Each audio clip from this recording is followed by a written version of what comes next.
Mga kaagoy, nagluto pala ako ng ubi halaya dito nga sa aming bahay. Sobrang sarap ng pagkakaluto ko nga ng ubi halaya dito sa aming bahay. Talagang hindi ko talaga tinipid. Lahat nga ng pampatamis nga dito sa ating ubi halaya. Ganitong klaseng luto ay talagang magugustuhan nyo nga. Dahil sa sobrang sarap ng pagkakagawa nga natin ng ubi halaya dito nga sa aming bahay.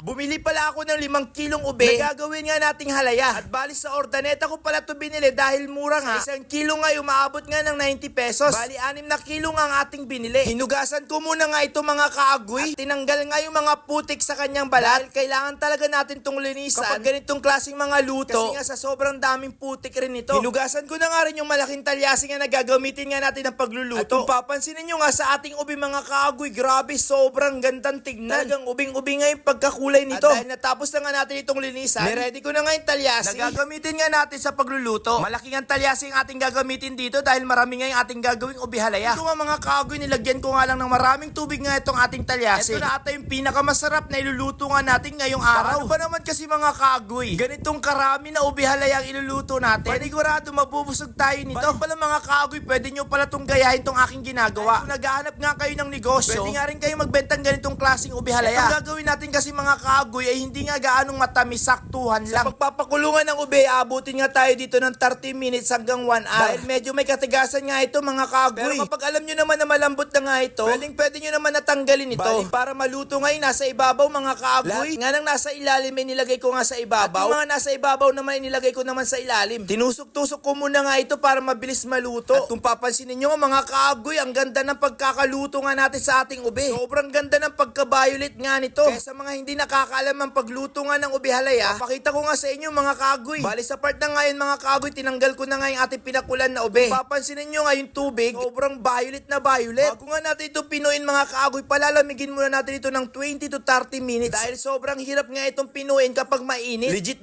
nga na ubi halaya ang gagawin natin ngayong araw. Kadalasan nga, mahal nga natin itong nabibili kung saan-saan. Pero kung tayo nga ang gagawa niyan mga kaagoy, makakamura at marami pa ang magagawa natin na pwede nga natin i-share sa pamilya natin. At bali binalatan nga natin itong ating ube. Para umpisahan na nga natin itong pinuin. At habang binabalatan nga natin, kitang-kita nga natin. Grabe nga yung pagka-violet nitong ube. Para mapino nga natin ng maigi, gagamit lang nga tayo dito ng kudkuran nga ng cheese. Ito nga yung paraan para nga mapino nga natin itong ating ube. Gagawin nga natin ng masarap na ube halaya. At kung papansinin nga, sobrang dami na natin na kudkud. At mag-iisang bilao na nga ito. At marami pa nga tayo ditong pipinuin mga kaagoy. At nung natapos na nga natin kudkurin itong ating 7 kilong ube, ito pala yung gagamitin nga natin pampasarap sa ating ubi halaya. Bali lahat nga ng mga condense at pampasarap, ay binuksan ko na nga ito mga kaagoy. At ngayon uumpisahan na nga natin ang pagluluto. Bali gagamit pala tayo dito ng margarine. Dahil kapag gagawa kasi tayo ng ubi halaya, kailangan merong margarine. At kung wala naman kayong margarine, pwede nyo rin naman gamitin yung butter. At kapag natunaw na nga ito mga kaagoy, saka na nga natin ilalagay itong ating ube. Para maumpisahan na nga natin ang paggawa nga ng ubi halaya. Grabe, sobrang nai-excite nga ako dahil sobrang sarap nga na gagawin nga natin na ubi halaya. Nung ilagay na nga natin yung ating ube, saka ko naman na hinalo ito ng maigi. Para kumapit nga yung margarine na nilagay nga natin dito. At inumpisahan ko nang lagyan ng crema de sada. Pwede nga tayong gumamit dito ng Alaska Evaporada. Pero ang ginamit nga natin dito ay crema de sada. Depende nga sa inyo mga kaagoy kung anong klase nga ang pagluluto. Ang gagawin nyo nga sa ubi halaya nyo para maging matamis nga ito. Bali 2 crema de sada nga ang ginamit nga natin dito mga kaagoy. Kasi sabihin nyo na matamis yung gagawin natin. Pero hindi po mga kaagoy dahil saktuhan nga lang yung tamis nga na gagawin nga natin. Pala kapag natapos ko pala tong gawin, ibebenta ko pala ito. Na siguro ang 100, isang tub. Bukod pala sa crema de sada, gagamit rin tayo dito ng Dorain na malaki nga. Na pampatamis nga sa ating gagawin na ubi halaya. Itsura pa nga lang mga kaagoy, sobrang sarap na nga. Kaya agad-agad ko na nga itong hinalo para mabilis nga natin itong gawin. At kung papansinin nyo nga, medyo malabnaw yan. Dahil hindi pa nga naluluto yan mga kaagoy. Kaya puprosigin nga natin ito sa paghahalo nga ng ating ube para makuha nga natin yung tamang consistent nga ng ating pagluluto. Medyo may kahirapan, pero kapag natapos nga mga kaagoy, sobrang sulit naman. Kaya todo halo-halo nga ako dito ng maigi. At sa part na nga ito, naglagay nga ako ng konting Nestle cream para maging balanse nga yung ating ube halaya. Baka kasi sabihin nga nila, baka mapanis nga daw tong ating ube dahil gumamit nga tayo ng Nestle cream. Sa tagal ko na nga gumagawa ng ube halaya dito sa aming bahay, hindi nga ito mapapanis kung tamang proseso nga ang pagkakagawa mo. Hinalo-halo ko nga lang yan hanggang kumapit at kumalat nga yung ating nilagay na gatas. At ito na nga ang last na ating gagawin, maglalagay nga tayo dito ng asukal. Depende nga sa inyo kung gaano nga karami ang ilalagay nyo. At saka agad-agad ko na nga itong itong hinalo ng maigi. Kung papansinin nyo, parang matamis nga yung pagkakagawa nga natin. Pero kapag tinikman nyo nga ito mga kaagoy, hindi nga gaanong matamis nga yung pagkakagawa nga natin. Yung saktuang-saktuhan nga lang yung pagkakagawa nga natin dito. O baka magulat nga kayo, bakit naglagay ulit nga ako ng condensed dito? Dahil sa aking panglasa, hindi pa nga balanse yung ating ginagawang masarap na ubi halaya. Hinalo-halo ko na nga ito ng maigi hanggang makuha nga natin tamang consistent at pagkalapot nga ng ating ubi halaya. At kung papansinin nyo nga, grabe mga kaagoy, kuwang-kuwang nga natin yung pagkakagawa nga ng ubi halaya sa ibang lugar. Panigurado, marami na naman ako makakain kaya nito. Sa mga gustong mag-order nga mga kaagoy, pwede nga ay mag-message sa akin. Wow na wow mga kaagoy, grabe pagkakagawa natin, ang galing natin. Bali 7 kilo nga yan ng ubi halaya ang ating nagawa. At kung napapanood mo nga itong video na to, anong oras mo nga napanood itong aking vlog? At kung taga saan ka na rin? Nung tinikman ko nga ito mga kaagoy, grabe, sobrang pasado nga sa panglasa. At sobrang sarap, agoy!